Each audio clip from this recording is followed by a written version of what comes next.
Cauchy argument principle is an important result in complex analysis, which we will use in process control to determine the stability of closed-loop transfer functions using only information from the open loop. I'm going to simply be illustrating how complex systems behave using a GeoGebra diagram that I've created. I'll post a link to this diagram in the notes to the video. I have created a circle with a settable diameter, so we can set move around B, and we can move the center of the diagram. We can actually move the whole circle all at once. And S is defined to be a point along this curve. Now, I've defined G of S, this point over here, as shown in the formula over here, as a rational function with 3 zeros and 3 poles. The poles and zeros are spread around this diagram. We can also move them around. Notice that the first 2 zeros are a complex conjugate pair, and the first 2 poles as well. You can't move these ones because they are just linked by conjugacy to the other ones above the plane.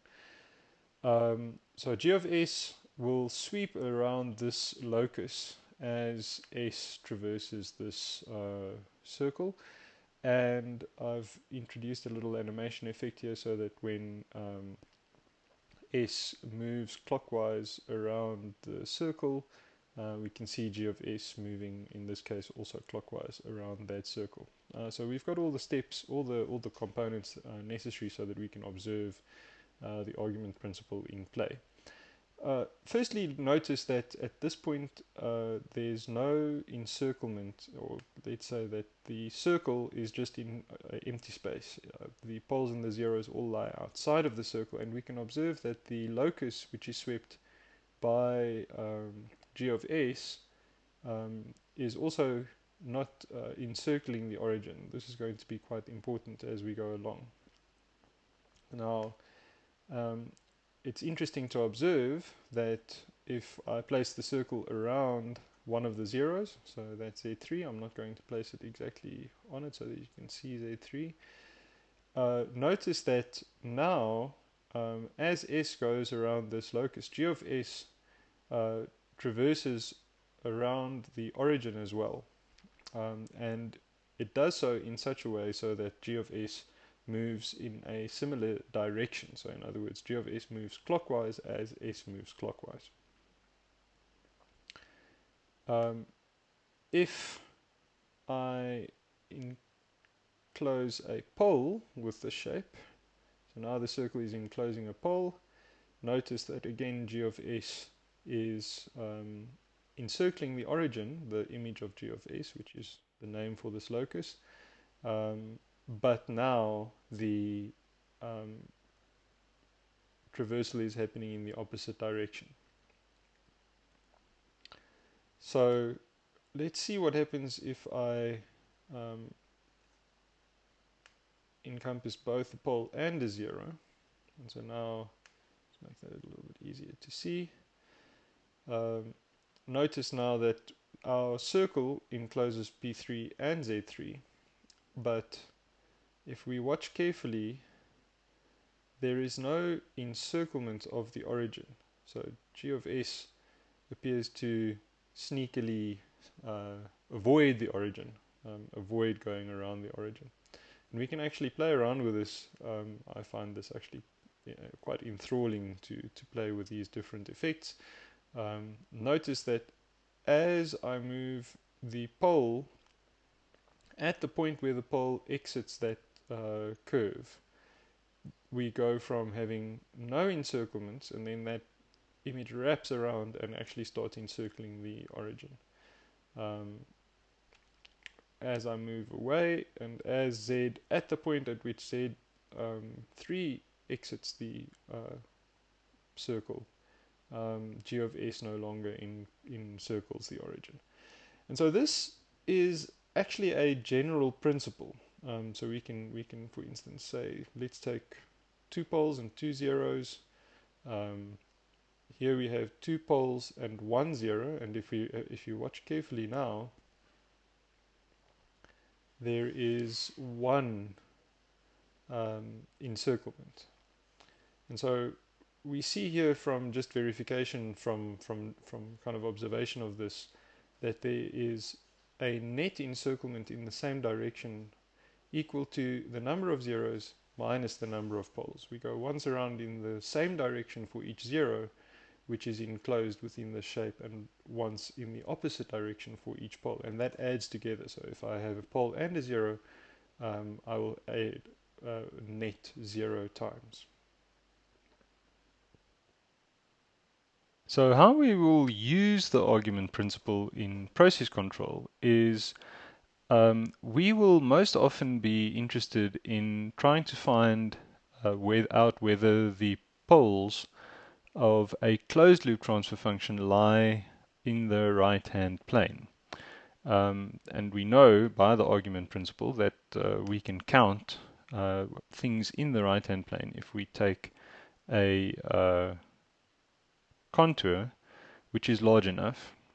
And so a contour that looks like this, where we have effectively an infinite radius, is known as the Nyquist D contour. In fact, the real definition of the Nyquist D contour is that this circle is infinitely large, and we go all the way up the complex or the imaginary axis.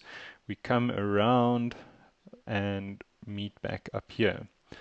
And so that's a contour that encompasses the entire right-hand plane.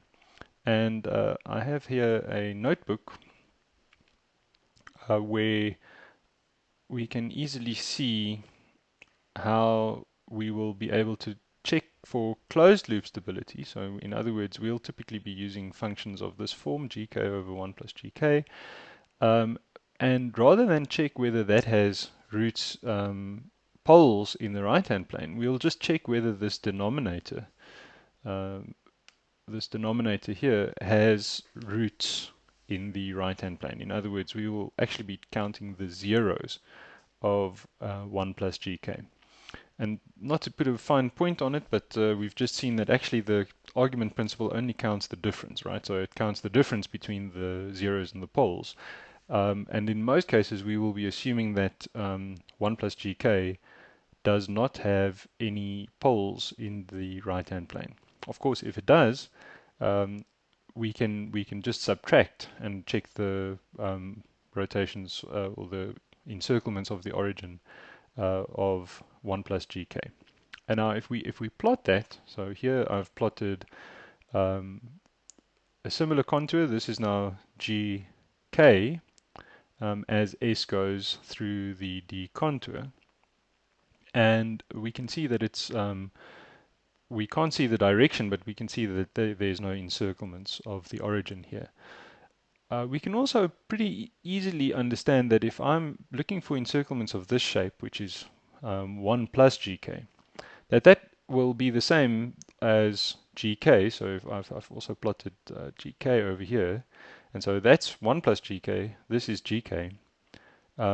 Basically what's happening is this just the curve is just shifting one to the left, and so the easiest way for us to actually calculate this Nyquist plot, as it's called, is to simply plot gk, and here we can kind of see that we can use this directly to check stability, because we can see the Nyquist diagram growing in response to changing the gain.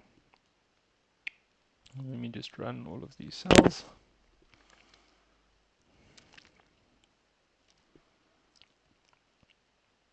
And so yeah, I'm just changing the value of k, and we can see that changing the value of k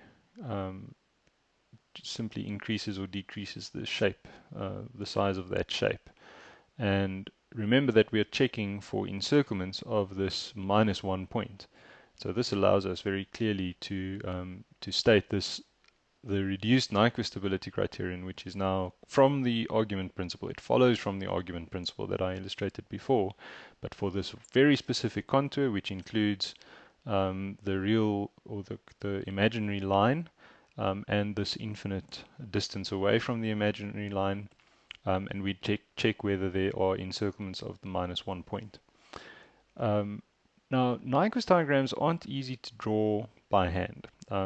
We can easily draw them using the computer, but if we're using the computer, we could have maybe calculated the roots by using the computer as well. One of the big uses for the Nyquist stability criteria is as the basis for what is known as the Bode stability criteria. And here I have drawn a Bode diagram which corresponds to this shape. And again, as we change the gain, we can see the Bode diagram, the gain part of the Bode diagram simply moves up and down. And so at high values of gain, this curve here, which is the gain part of the Bode diagram, is moving towards the upper part of that diagram. If I change the gain to a low value, it's a low value. And the Bode criteria is based on the insight that as that curve wraps around, it will at some point, if it has any hope of encircling the -1 point, it will reach the negative real axis. And that will correspond with a phase of -180 degrees. And if at that point where the phase is -180 degrees, the magnitude is larger than 1, this magnitude over here, that's the only way that it can get around -1. If the magnitude is smaller than 1, then it would be coming in between the origin and -1. And really that's the statement of the Bode stability criteria, that at the point where the phase is -180, if the gain is larger than 1, the system is unstable. If the gain is smaller than 1, then the system is stable. So here we have an unstable situation where we can see on the Nyquist diagram there's an encirclement, and on the Bode diagram we can construct a line up from there, and we can see that this horizontal line, which is the value 1, that the gain only crosses 1 after that frequency. For the stable situation, the crossing occurs before the 180 degree phase. Now you can play around with these notebooks. I've got it all on GitHub and on GeoGebra's website. You can use the GeoGebra book or the notebook to gain some more familiarity with these concepts. But in practice, we're more normally going to use the Bode stability criteria.